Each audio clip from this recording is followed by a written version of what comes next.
tonight. I like the dialogue. Well, thank you. Yeah. That's what Merle just said. That's funny. So for those of you who don't know what we're talking about, last night Rabbi Lewis and I did services at Glazer campus, and we were streamed, and we did like group therapy or family therapy with Sarah and Hagar in the sermon slot. Like she was Hagar, I was Sarah, and then Cantor Ellen Sugarman was the therapist, and we debated our points of view. Okay, which brings me to this. This Parsha Vayera is so insanely packed with so many stories that I decided I would let the class decide where you want to focus. So there's Sodom and Gomorrah, there's Sarah and Abraham in Egypt, there is the birth of Ishmael and the Sarah and Hagar part one conflict. Then there's the birth of Isaac and the Sarah and Hagar part two conflict. And then there's the Akedah, which is the sacrifice of Isaac, all in one parsha. It's insane. I don't know how the rabbis thought they could do this. And then you could spend the whole year just studying this parsha. So we can't do it all. So what would you like to focus on? I'm giving it up to you because I've studied them all, taught them all, and they're all great. But where's your head these days, and what would you like to look at? Please give me an opinion. Cindy. One that's always bothered me is the Sodom and Gomorrah, when Lot offers his daughters rather than the strangers to the mob. Okay, so Sodom and Gomorrah. Okay, how does anybody else feel about that one? Sodom and Gomorrah is actually good. It's the beginning because it has the annunciation, so to speak, about the birth of Isaac coming. I mean, this idea of the proclamation that a son is coming is in Sodom and Gomorrah as right before. So, because let's just look at that because it starts with three angels and then the two go on to Sodom and Gomorrah, and we have time to look at that. So let's start at the very beginning of Parshat Vayera, which is Genesis 18. Genesis 18.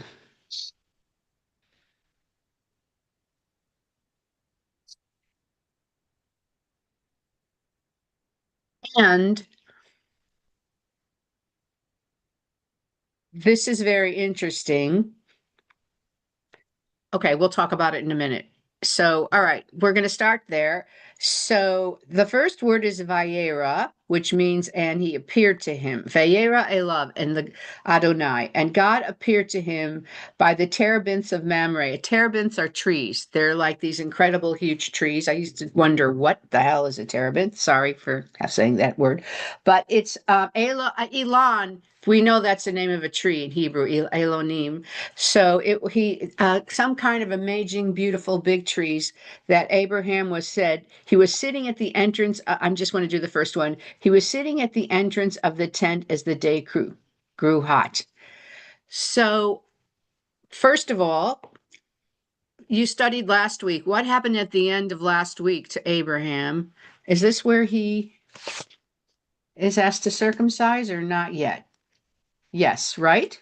Yes. So he's recovering from his circumcision, is what the commentaries say, and he's sitting under his tent.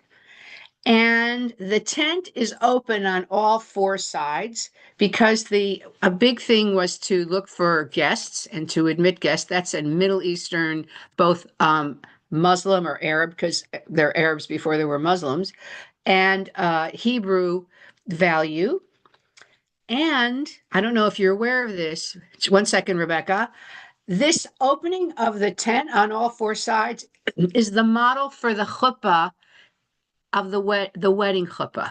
That's where they get this idea of open on all four sides. You're in your distinct, space, but it's open on all four sides to welcome others into your space as needed. So the chuppah is symbolic of this moment of sitting under the tent with all four sides. Rebecca.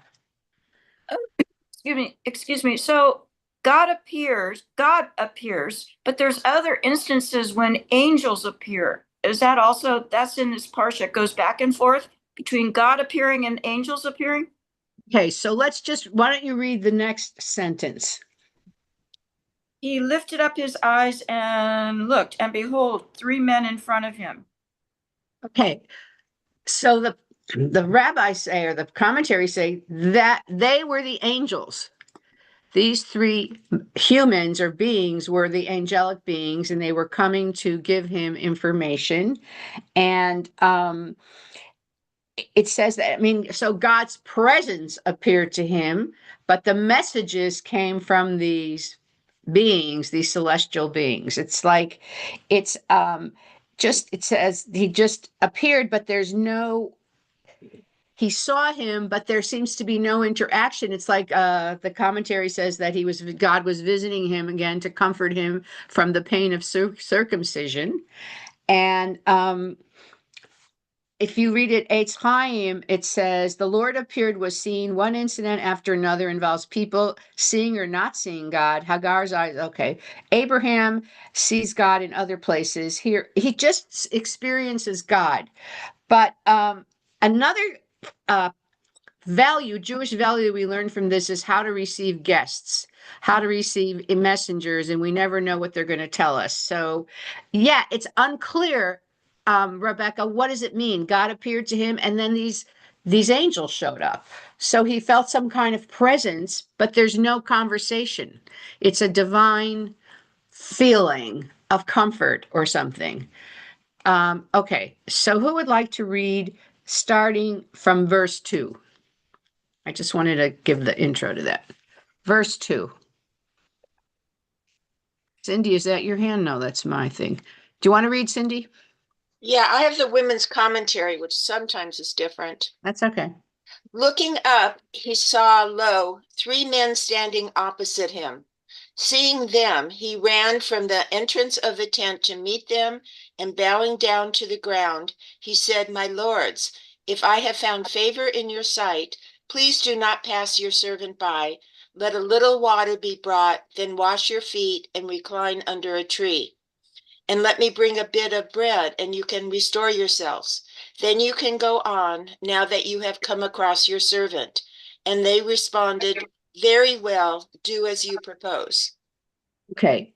So it's not clear if he's aware that they are divine beings or not. There's no, this is all commentary, but this is how we're supposed to receive guests, not necessarily wash their feet, but offer them food, offer them drink. And I heard of this interesting incident where it was after, do you remember where these 3 yeshiva boys were killed in Israel? And then in revenge, some Orthodox boys killed this little 14-year-old Palestinian boy randomly and burned his body, and it was a terrible thing. It's actually an HBO movie about it called Our Boys. In Hebrew, it was an Israeli movie. But anyway, the mother of one of the boys who was killed went to visit the Palestinian mother, to commiserate with her, like a Shiva call. And they asked the Palestinian woman, were you going to receive her? And she said, well, I have no choice. She's a guest.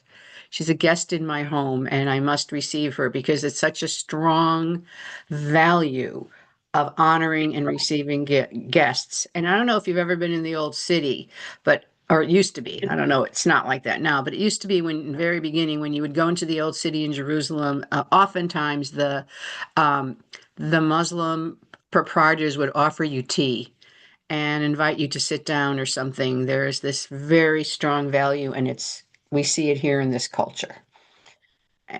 Okay, so let's go on. Who would like to read? Come on, somebody read. Okay, Natalie. Abraham hastened into the tent to Sarah and said, quick, 3 scaths of choice flour, knead and make cakes. Then Abraham ran to the herd, took a calf, tender and choice, and gave it to a servant boy who hastened to prepare it. He took curds and milk, and the calf that had been prepared, and set these before them. And he waited on them under the tree as they ate.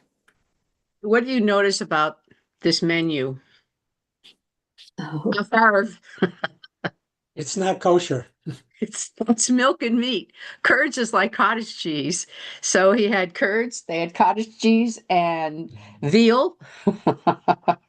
And he waited on them under the tree. So it's interesting that because I don't how many of you know of the midrash about the yeshiva of Shem?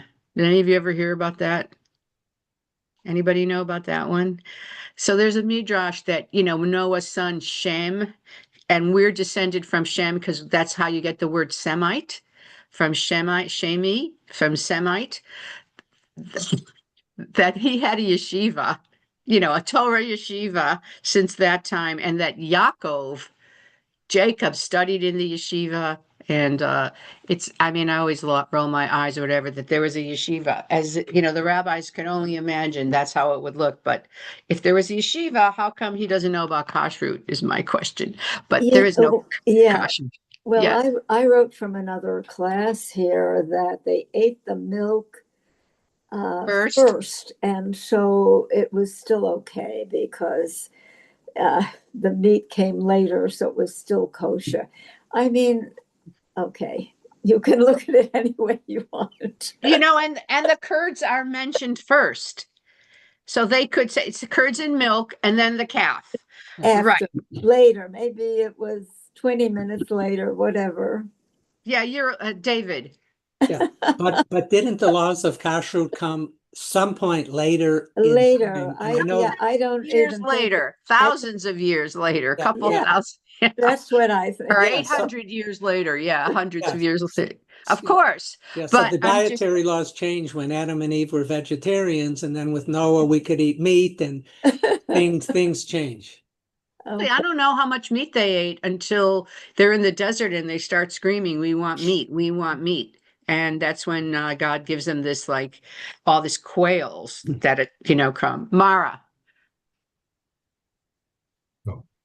So this is interesting to me because I've read commentary that that Abraham asks the three visitors to sit under the tree, that it is a tree of life, Oh, and that the act emphasizes that we should not concentrate on the externals, but on what gives us and others life.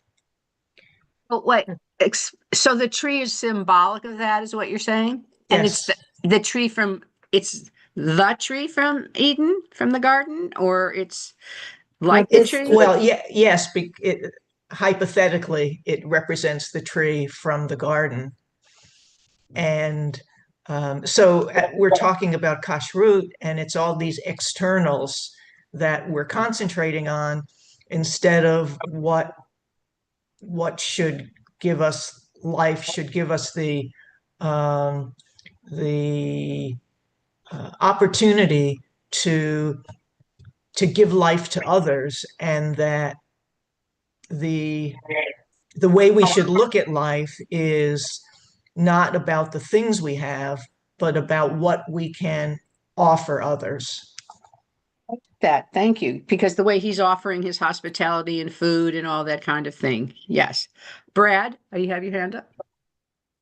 Yeah, I'm just wondering why we're reminded again and again in this passage that Abraham is a man of means, of wealth. First of all, it's midday. He's not working the fields, he's sitting around. He has servants, he's got a flock. Why is this important to the story? Okay, so first of all, he's sitting around because he just was circumcised, just so you know. I know, So but he's he in runs out to the field. That's true. He limps out. But perhaps, and I'll invite other people to speculate, to show that, as Mara said, he has all the externals, but he doesn't have the true thing: a child, a son, an heir. Who is he giving it to? What's it worth if he has no one to hand it down to? So even though he has all the externals, and it's the one time that we kind of see the father suffering, because the mother's always suffering from infertility and how it makes them feel. But perhaps this is a way to remind us that Abraham is also, he's waiting for so long to have this child. Though does have Ishmael at this time, it's not the heir. It's, his servant's son, and he may love him, but it's not the legacy that he was promised. So perhaps it's that. I don't know unless anybody has another thought, that's what comes to mind for me. Okay, so then they ate, and now they ask about Sarah. So who would like to read? Hi, Fern, nice to see you. Who would like to read? Somebody else. Come on. You people are. I don't have a commentary in front of me. You don't have a thing. Okay. What do I have to? Okay. Thank you, Rebecca. They said to him, "Where is Sarah, your wife?" And he said, "She is in the tent." The Lord said, "I will surely return you in the spring, and Sarah, your wife, shall have a son." Wow, that's not what it says at all in the Hebrew. It just says the one, or he said. There's no Lord in. I know, that's why I jumped when I read it. But it's like translation is commentary. I've always said that. They're imposing that in there. It just says Vayomer, and he said, go ahead. And Sarah was listening at the tent door behind him. Now Abraham and Sarah were old, advanced in age. It had ceased to be with Sarah after the manner of women. So Sarah. Okay, and here it says the periods of women had stopped having the periods of women. Go ahead. So Sarah laughed to herself, saying, "After I have grown old and my husband is old, shall I have pleasure?" Okay, keep going. And then it says again, the Lord said to Abraham, "Why did Sarah laugh and say?" Okay, here it is the Lord. Now, so it's like goes back and forth. Go on. That's why I had that question to begin with. So it says here, the commentary, God and the angels often speak interchangeably. In the Torah, an angel is often a manifestation of God in human form. But here it says Adonai in this one, but in the other one it just said he said. Go ahead. Shall I indeed bear a child now that I am old? Is there anything too hard for the Lord? At the appointed time, I will return to you in the spring, and Sarah shall have a son. But Sarah denied, saying, "I did not laugh, for she was afraid." He said, "No, but you did laugh." Okay. So it's interesting that, do we blame Sarah for laughing? No. We don't, we don't blame her for laughing. And what do you think about God being so touchy, so sensitive about this, in this story? Obviously the presence of God is hovering, watching this happening. And, It's the first pushback. So Sarah pushes back first and then Abraham. what do you mean by pushback? Sarah saying, "Well, you can say what you want, but I'm going to laugh at you. I don't believe that this can happen." It feels like it's too late. She's 90 or she's 89. Well, He's that's 99 according to the. Okay, so Brad and then No. Natalie, but Brad, go ahead. Well, I want to pick up on how you began with the hospitality code. Here God is part of the hospitality code is always the giving of a gift. And here God is giving a gift of life, a gift of a son, and then he meets with laughter. So that isn't the way a gift is to be received according to the hospitality code. Oh, I like that. Thank you. Yes. But on the other hand, you've been being told this for how many years? They left when she was 65 is when they left, and came to Canaan. Now she's 89. And she's actually, the translation is, now that I am withered, Am I to have enjoyment with my husband so old? So there's a midrash about that, which I'll tell you in a minute. But I agree with you. Okay, Natalie, and then Well, you Steve. know, what's the whole point of this story of making her so old in the beginning? We all know in this day and that day, this was impossible. So that is the interesting part of the story. Why was she made so old? Was this a miracle beyond miracles, beyond miracles? You know, that's what makes this story doesn't make any sense. That she is this old, and it's repeated several times. When they wrote this story, they had a reason to make her that way. Okay, I'm That gonna. reason. Do you What is do you have everyone? a reflection of what it could be? Let's see what everybody says in the class. Okay, Steve, Well, and then David. one Steve. of the things that seems interesting to me, it seems at that time God mostly communicated only to the patriarchs, and it seems here there's direct communication with Sarah. And even when, and then you get to the binding of Isaac, Sarah knows nothing. It seems like a rare instance of direct communication with the woman. Yeah, you're right. Except he did talk to Hagar, didn't he? When he said, "Go back, you return and whatever." I mean, I find that interesting. The first woman that he talks to is Hagar, who's the Egyptian is, and the second woman he talks to is actually Rebecca, who's got terrible pain when the twins are fighting in her womb, and she says, "If this is life, this is it. Why am I alive?" And then God gives her the prophecy about the two brothers fighting or whatever. But you're right. He does speak to Sarah. Um, and yet, as Natalie says, it's kind of it's ridiculous that she's 90 or 89, but also that why wouldn't she laugh? Why wouldn't she be skeptical? So, okay, David, and then, Well, except if people could live to the ages that they said they could live, and 800, 900 years old or whatever we had, we don't we don't know how old this really is within the scope of someone's life. it's a metaphor. It's obviously not realistic, but what's the point is the good question. David, and then Mara. Yeah, the Torah is full of examples where numbers are not the actual numbers. From when you look at the number of the Hebrews who escaped from Egypt, it 700,000 men.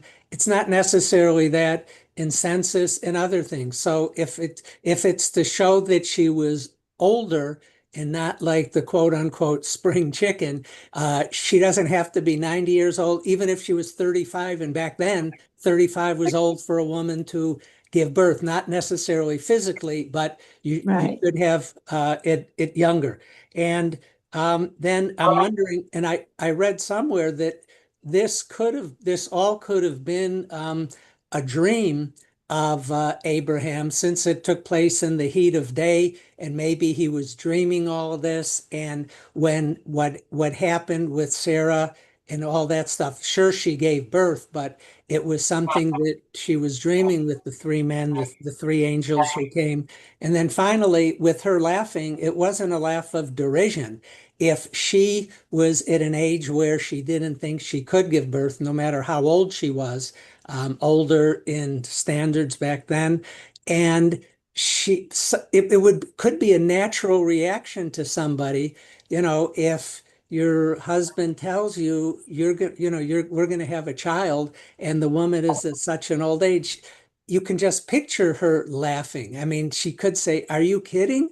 or laughing, "Ha, are you kidding?" So it shows natural human reactions, I think.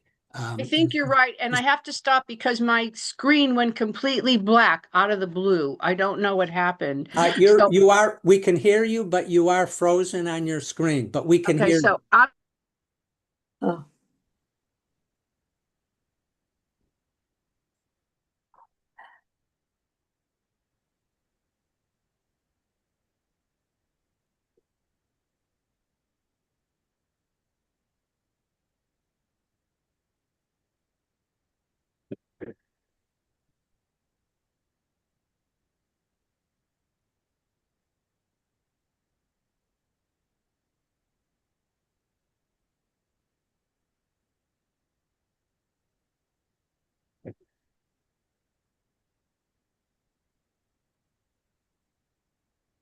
Is she the host of the meeting where she could let herself in, or does she have to get somebody else's There's permission? somebody from webinar. I don't know. The webinar person is there as well. Oh, webinar events, it said with the Yeah, W. that's who runs it.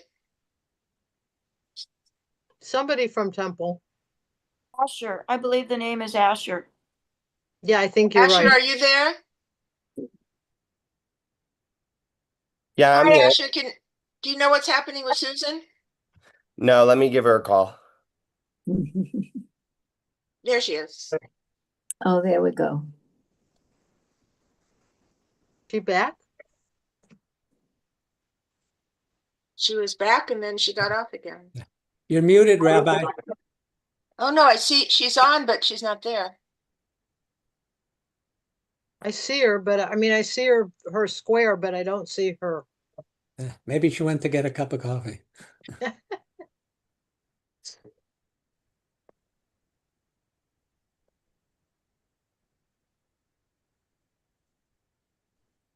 Maybe she went to answer the phone if Asher was calling her. Right.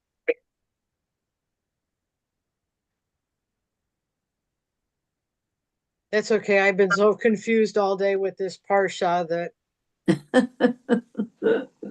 that I keep writing down questions to try and figure it all out. Figure all this story. Hey, if someone told me I was going to have a baby, I would laugh. I don't know whether I would laugh or cry. Oh, okay. Wait, oops. You're fine. We see you. Yeah, I We don't see you and hear you. All right, hold on. Okay, came back. Wow, I don't know. Thank you. Never mind, Asher. Thanks. I called Asher, so my new assistant. All right. So I actually heard, yeah, I'm going to call on you. Somebody said that they read that when you see an age in the Bible, it's really half that age. So she would have been 45 or something. But even if we go to 90, according to the Talmud or the commentaries of the Midrash, don't forget, right before this or right after this, actually, she's, they go to Egypt and she's so beautiful that Pharaoh, takes her into his harem. So there's something, the rabbis say she was ageless, she was beautiful, she didn't look her age, and that God rebuilt her womb. So she was still fertile and all that because, miracles. But, they try to figure it out. But why is she 90? To say again, God says, you think I can't do it? I can do it. He seems to make women really wait a long time. All right, Mara and then Howard. I think this is all about hope, that it's hope that brings the impossible into our lives. If we didn't have hope, we wouldn't have people doing research. Hope gives us the opportunity to. I remember a former rabbi of ours who we were talking about prayer and how can you believe that prayer actually does things. And he said, well, people never knew there was electricity and they didn't believe in that. And then we discovered there was electricity. So for me, this is all about hope, and you keep trying. You have hope and you keep trying, and sometimes you discover something that you thought wasn't possible. I think that's beautiful. Thank you. Howard.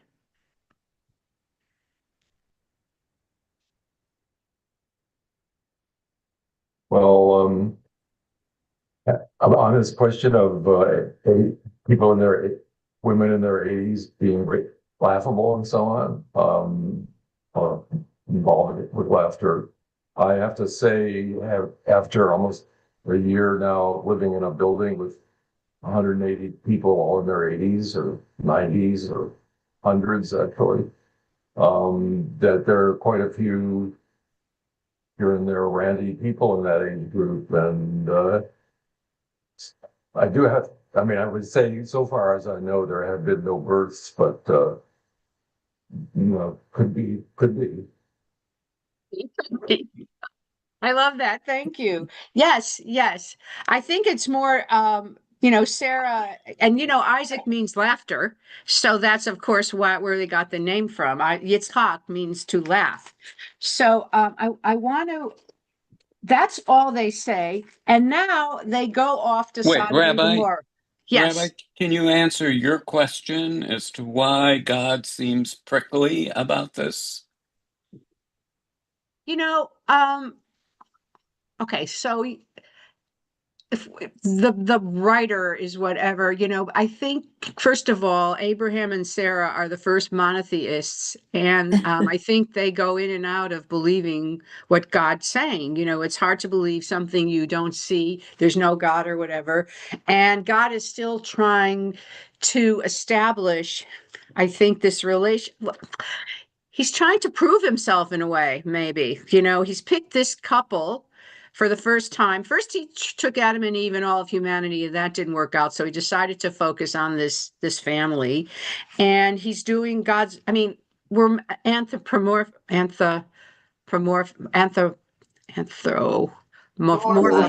morphizing God here, that he's gets angry and frustrated a lot, and right now he's insulted. As you said, he's giving a gift, he's doing this hospitality, he's offering this thing, and she's skeptical, and it's insulting, I think, to God. And of course Abraham doesn't feel that way, but Sarah's the one who's been in all this pain. She's been hurt by Hagar. She's been waiting and waiting, insulted and all that. And it's like, I think it's a bitter laugh. I don't think it's ha ha, that's funny. It's like, oh yeah, sure. I just can't believe it anymore. If she's given up. And I think exactly what Mara said, this is about hope, and saying, do not give up hope. And Judaism, we know the name of the national anthem of Israel, Hatikva, means hope, the hope. Mhm. So that's kind of one of our qualities. And I think it was a little lack of faith, lack of hope, and it made God upset. And she even lied. Oh, I didn't laugh. But we know she laughed. Okay, I want to get to Sodom and Gomorrah. And what's interesting is now there are only two men. One's gone, or two angels, because then the rabbis, or in angelology, the Kabbalah, I don't know where it comes from, says an angel only has one task, and then they're done. They only have one task, or one task at a time, or I don't know if they have one task and that's it for their existence. But once the one of them said, you're having a child, he's done, and now there's only two that go to Sodom and Gomorrah, if you notice. And there's no explanation. So, the Midrash always jumps in and asks the question and gives you an answer. Okay. And here is this famous debate for many reasons between God and Abraham. Who would like to read it? Somebody read it. Okay. Harv, you going to read? Great. Yeah.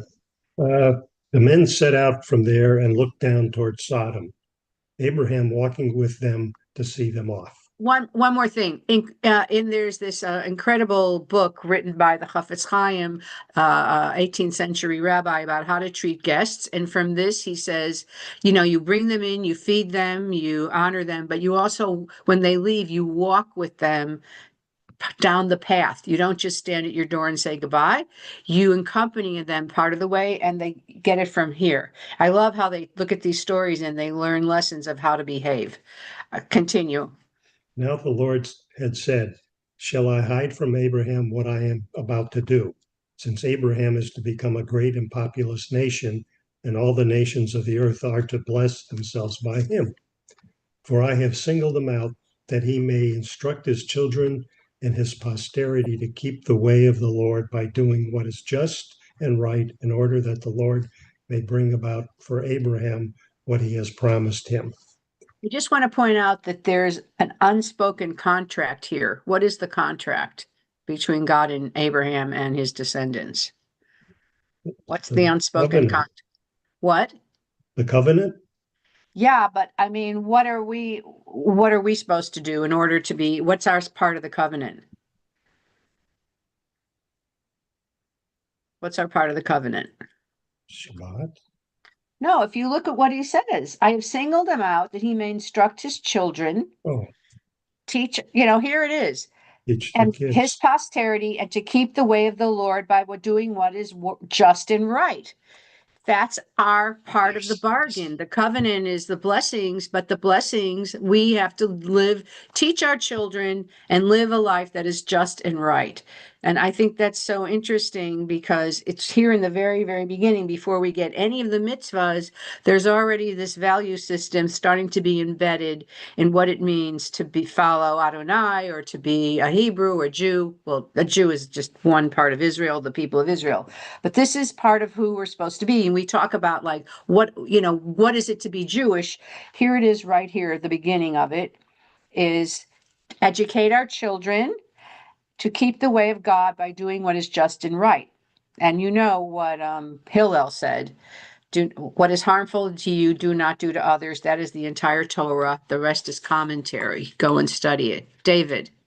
My translation says doing charity and justice. So I know there's a lot of different things, different translations for every words, but it's kind of related to what you said, and just another translation. It says in Hebrew, lasot tzedakah umishpat. So tzedakah is used as a word for charity, but it comes from the word tzedek, which means justice or righteousness. Tzedek tirdof means justice, justice you shall pursue. Tzedakah means charity, but a tzaddik, we know, is a righteous person. It's all from the same root. And mishpat is judgment, and court and judge all come from that root. Howard, you're muted. Regarding translations, and as we've all noticed in this particular reading, there's all kinds of different translations that are all over the place. But I think people should, I would advocate that, yes, they are all over the place, but it's not as though they're all equally valid and if one is as good as another. There are good translations and bad translations, in my opinion.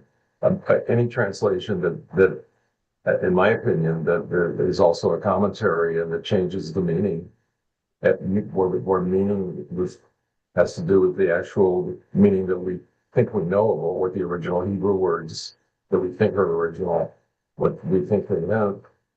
That's not a good translation to me. Okay. I mean, that's why I like to look at the Hebrew, and I see the word tzedakah, which has many meanings. It's fantastic because it's charity is an act of righteousness, but there's also other meanings of how to be a righteous person. So Brad, go ahead. Yeah, who's the Lord talking to here? Is he talking to himself? Is this a rhetorical question? Yes, you're right. It's like he's thinking out loud. I mean, it's the writer is saying was in God's mind. You're right. Yeah. I love it. You're absolutely right. Who's he talking to?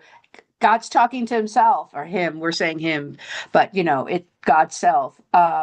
His thought process is, I'm going to share with him my plan, but the author, because we know these are writers of this, whether you think it was a divine writer, and then of course God could share what God's thinking because God wrote it or dictated it, or it's the writer of this book talking about, again, our mandate and what God expects from us from the very beginning. But you're right, like it's a literary device, it's like an aside to the audience. They're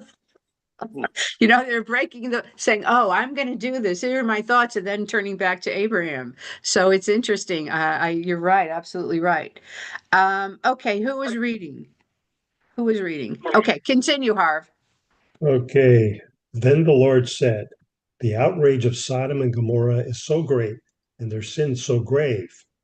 I will go down to see whether they have acted altogether according to the outcry that has come to me. If not, I will take note. Okay. There's so many things in this, but in Hebrew it says, Their sins, not their outrage. It's chet, chatatam. You know, like we say, al chet on Yom Kippur, we say for the sin, it's their sin is so heavy. It's the word is kaved, heavy, very heavy. Kaved, kavdam od. Their sins are extremely heavy. But this is a Brad question for sure. What do you mean you have to go down and look? Don't you know? Can't you see it? What does it mean? I will go down and take a look and see what's going on. So, what do you think that could imply? That could imply. I will go down and see. Any ideas? Yes, Steve? Well, the only thing I can think of, and as a deist, I'm not sure I believe this, but having given man will, God has decided he's not going to be so intricately involved that even though he could know everything, he chooses not to. I like that. And also maybe between this decision and the action of punishment, something will change. You know what I mean? Maybe it again, maybe to take a lesson from Mara, God has hope. Maybe they're not as bad as I think, or maybe they'll change. Maybe they'll, something will happen. And it says here, the men went on there to Sodom while Abraham remained standing before the Lord. Okay, so here is this famous debate. Who would like to read it? Somebody read it. Okay, Fern. I don't want to read it. I just want to have a comment on what we've been talking about. That it seems to me that there's a question of what does it mean that when we say that God knows everything what does it mean to be an all-knowing God? Here it clearly implies that God doesn't pay attention all the time. And maybe that answers, some of the issues about how come things happen that shouldn't be happening if God knew everything. And maybe that's not what all-knowing means for God, that maybe it's that God could know things, has the capability if such a being were to pay attention. And we are left, as Steve mentioned, to go take care of ourselves. We have the will to do that. I think, this is yes, I agree with you. I think this has been a debate and a question and a conundrum. If God knows everything, do we really have free will? If it's already preordained or God sees it, then how do we get a choice? You know what I mean? Because it seems to be so. It's difficult. And then there are some more modern rabbis that say God doesn't know everything. You know what I mean? That's not true. That we have our own agency, and God has, again, expectations or hopes, but God waits to see what we're going to do. But there is this idea: God's omniscient; He knows it all, and obviously, the beginning of the Torah sees God much more in human terms. I mean, God keeps becoming more remote and more powerful and more distant. If you get to the prophets, or whatever, God is saying, I want you to do this. I want you to do this. Will you do it? And, people are doing it or not doing it. But here, God is checking out on people still, watching them to see what they're going to do. Amara or Harv, whoever, since you share. I have a question. How does the notion of the Shekhinah work into this?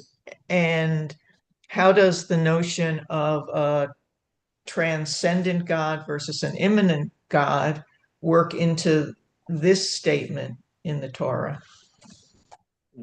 Could you ask a simpler question? The Shekhinah is the Kabbalists say it's a feminine, but it's the divine presence. It's that God's present with us, that there's a divine presence. Though then, literally, the Kabbalists believe the divine presence was with us, when we want to access it. But the Mishkan, the word Mishkan and Shekhinah come from the same place, dwelling, that ancient Israelites believed that God dwelled in the Mishkan, which was the tabernacle, and then in the temple. They believe God basically lived in Jerusalem at the temple. That was where you could, that was his presence. And then it's evolved that now the divine presence is anywhere that we want to. So that's kind of an evolving idea. At this point, this is a very ancient tale. And the idea of God being everywhere and in everything at the same time doesn't seem to be applicable here to me. But if the word Shekhinah comes from dwelling place or from dwelling presence. or dwelling place and then neighborhood in essence, Right. then it's the responsibility of the neighborhood to just to be able to decide about who's behaving properly and who is not behaving properly. But what does it have to do with the Shekhinah? I'm not. Well, so if the Shekhinah, if it's my understanding that the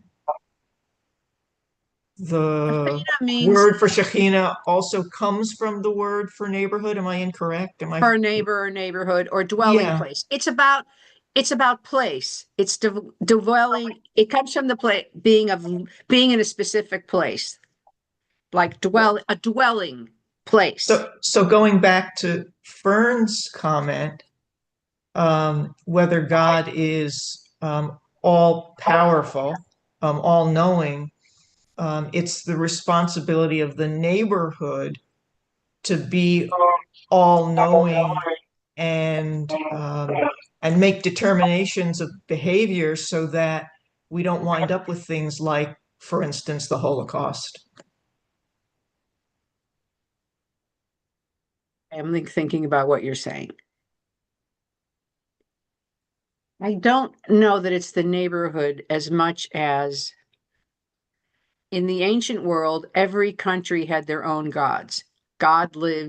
This God lived around Abraham. I mean, this is how they thought, literally, in the land of Canaan around him.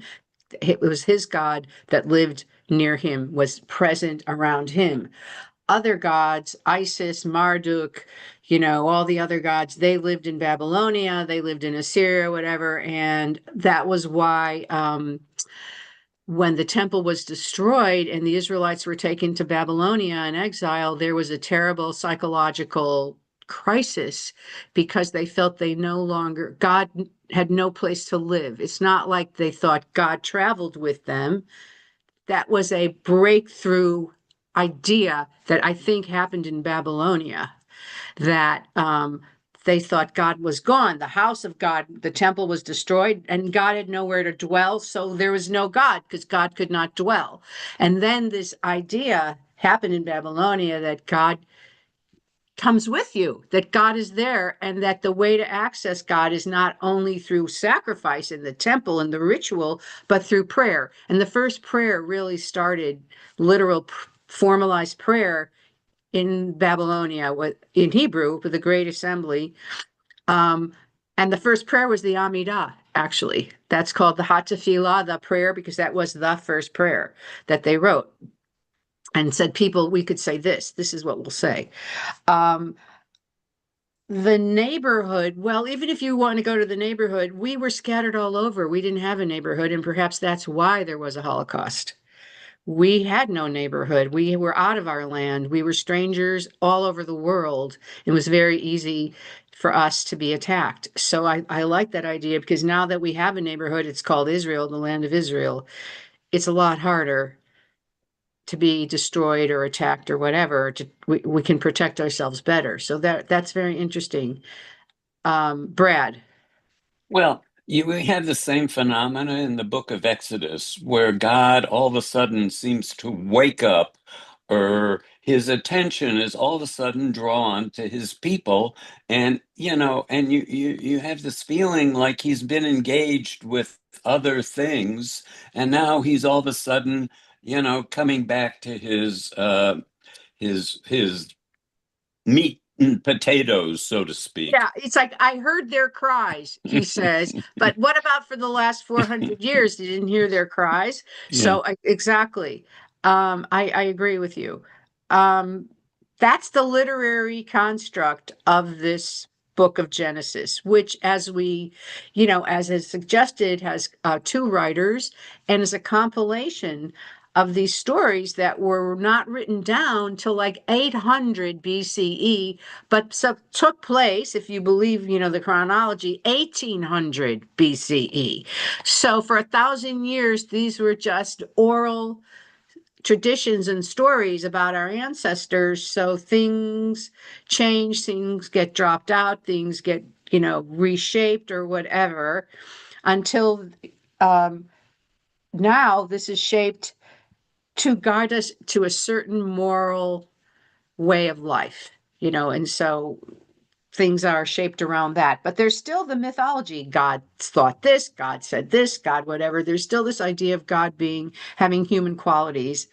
Though Maimonides would say it's written that way so we can understand, because we can't understand God. It's so beyond our comprehension that it's written as a metaphor to try to understand what's going on. Because if we try to write it in God's terms, there aren't even words, apparently. So that's what Rambam Maimonides says. Okay, so who would just like to read what God says to Abraham? My God, it's 10 to 10 already. Somebody? Brad, come on. What verse? God says, the men, what Abraham remained standing. 23. Verse 20. Abraham came forward and said, "Will you sweep away the innocent along with the guilty? What if there should be 50 innocent within the city? Will you then wipe out the place and not forgive it for the sake of the innocent 50 who are in it? Far be it from you to do such a thing, to bring death upon the innocent as well as the guilty, so that innocent and guilty fare alike. Far be it from you. Shall not the judge of all the earth deal justly?" And the Lord answered, "If I find within the city of Sodom 50 innocent ones, I will forgive the whole place for their sake." Abraham spoke up, saying, "Here I venture to speak to my Lord. I, who am but dust and ashes. What if the 50 innocent should lack 5? Will you destroy the whole city for want of the 5? And he answered, "I will not destroy if I find 45 there." But he spoke to him again and said, "What if 40 should be found there?" And he answered, "I will not do it for the sake of the 40. And he said, let not my Lord be angry if I go on. What if 30 should be found there?" And he answered, "I will not do it if I find 30 there." And he said, "I venture again to speak to my Lord. What if 20 should be found there?" And he answered, "I will not destroy for the sake of the 20. And he said, "Let not my Lord be angry if I speak but this last time. What if 10 should be found there?" And he answered, "I will not destroy for the sake of the 10. When the That, Lord had... Okay, this is a passage for CPAs like me. well, also, that's where we get minion. The minion is from this argument. A minimum of 10 is what we need for a community from this exact argument 10. Okay. What chutzpah, what amazing boldness and courage to argue with God and to say, you're the judge of everyone. Will you be so unfair? Will you kill, for the sake of the innocent, will you spare? And what does this say about the relationship between God and Abraham? We have to. What is that? What does it say? Would you say? What kind of relationship did they have? A fairly open one. Open, and God respects Abraham. God respects him. I mean, Abraham is talking to him almost like an equal, or he says, I'm dust but ashes and forgive me or whatever, but he's holding his ground. And here's this idea of living a life of tzedakah and mishpat, justice or righteousness or charity and court, and justice or judgment. He's saying, I won't. Now, unfortunately, we only have a few more minutes, but I mean, many of us, including me, can't help but compare this to when God tells Abraham to sacrifice his son, and he says nothing, not one thing. Are you a judge? Is this just? Is this judgment? Is this right? Or God, what about, take me? Or can we, no negotiation it ever. He just does it.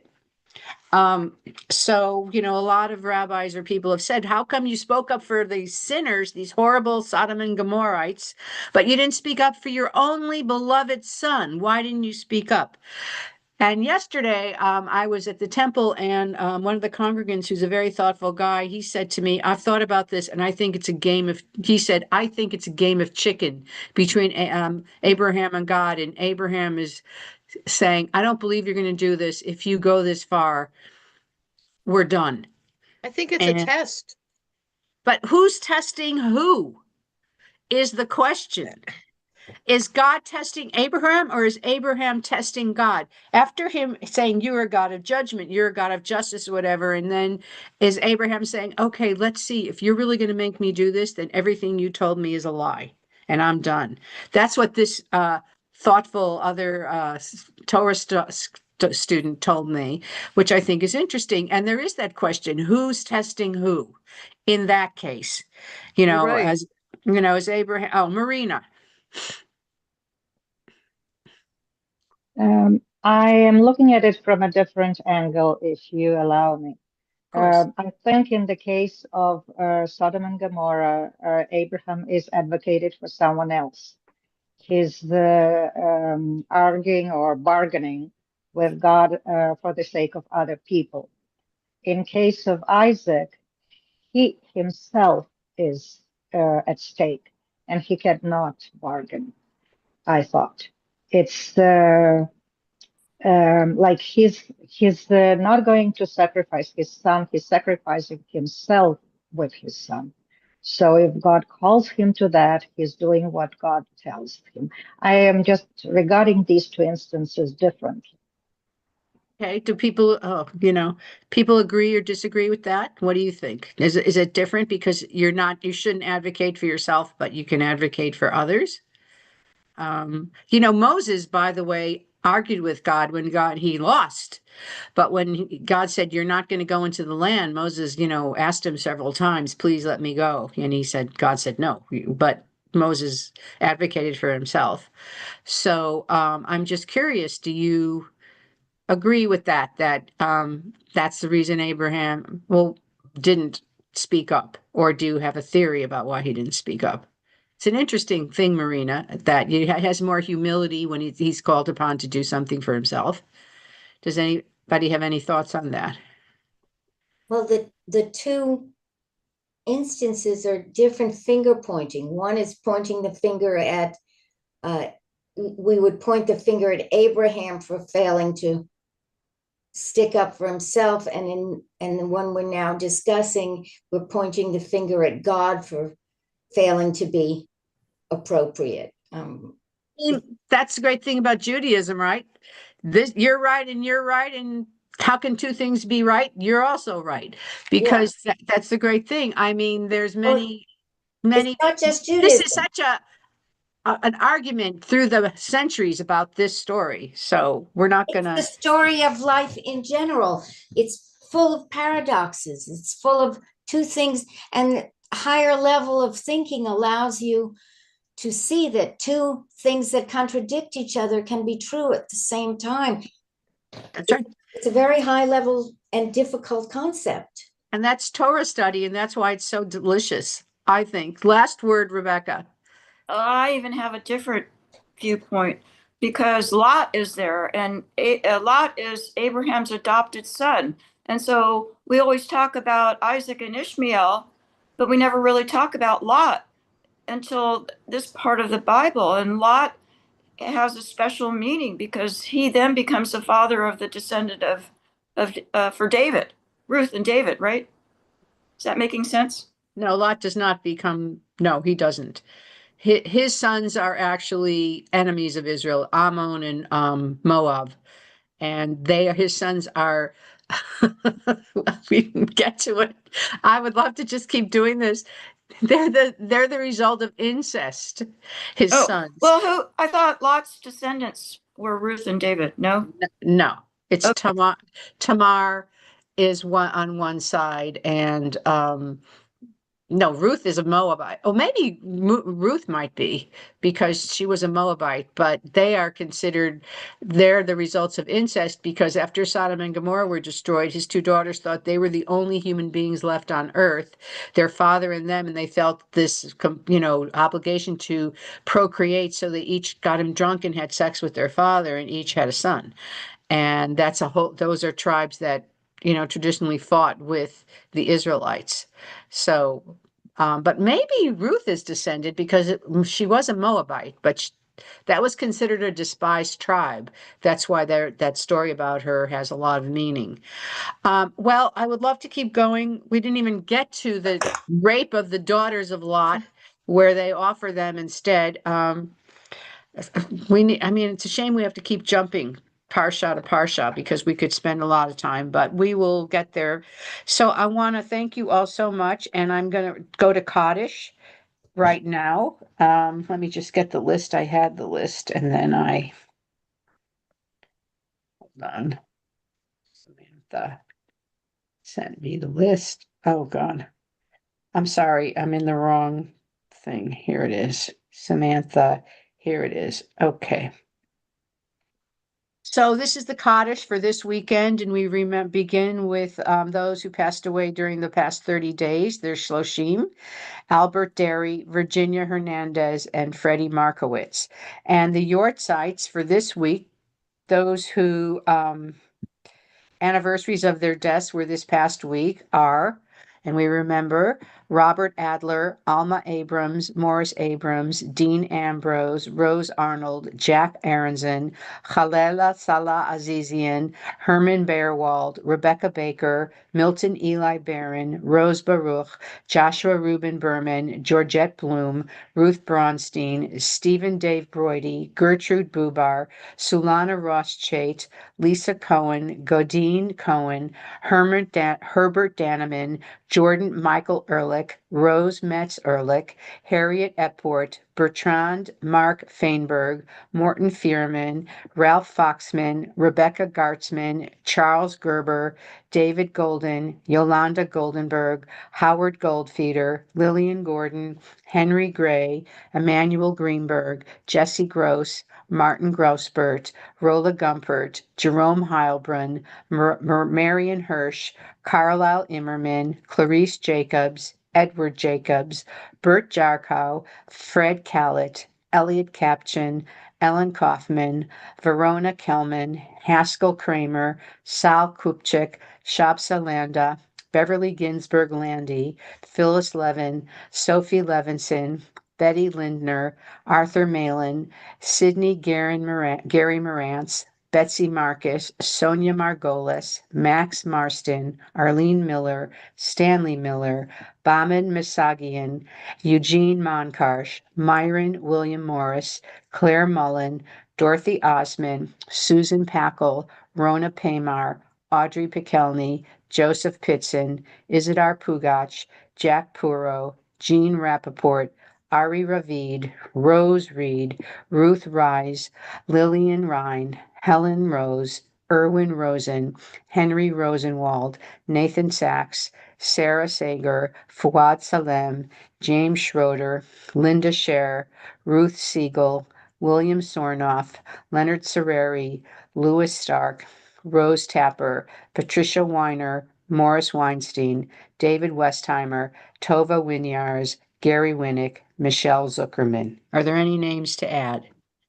We also remember those who gave their lives defending the United States of America and the state of Israel, those who died in the terrible wars in Gaza and Israel, and people who have died from terrorism, disease, violence, and those who have no one to say Kaddish for them. And we take them all as our own as we say Kaddish, which, if you have a prayer book, is page, whoops, wrong prayer book, sorry. This is not the Shabbat. Here it is. Prayer, we say Kaddish. Yit Gadal v'yit Gadash Shemei Rabbah v'yalma divra chirutei v'yamlich machutei b'chaychon v'yomethon v'chayei d'chol Beit Yisrael ba'agala v'zman kari v'imru. Amen. Yehei Shmei Rabbah Mivarach Leolam Omei Ohaya. Yitbarach v'yishtabach v'yitba'ar v'yitromam v'yitnaseh v'yitadar v'yitaleh v'yitalal shmei kudusha b'richu le'ela min kol birchata v'shirata tushvachata v'nechemata da'amiran v'yalma v'imru. Amen. Amen. Yehei shlama rabba min shamaya v'chayim aleinu v'al kol Yisrael v'imru. Amen. Oseh shalom b'mromav hu ya'aseh shalom Shalom. aleinu v'al kol Yisrael v'imru. Amen. Amen. Shabbat shalom, everyone. Have a Shabbat beautiful day. shalom.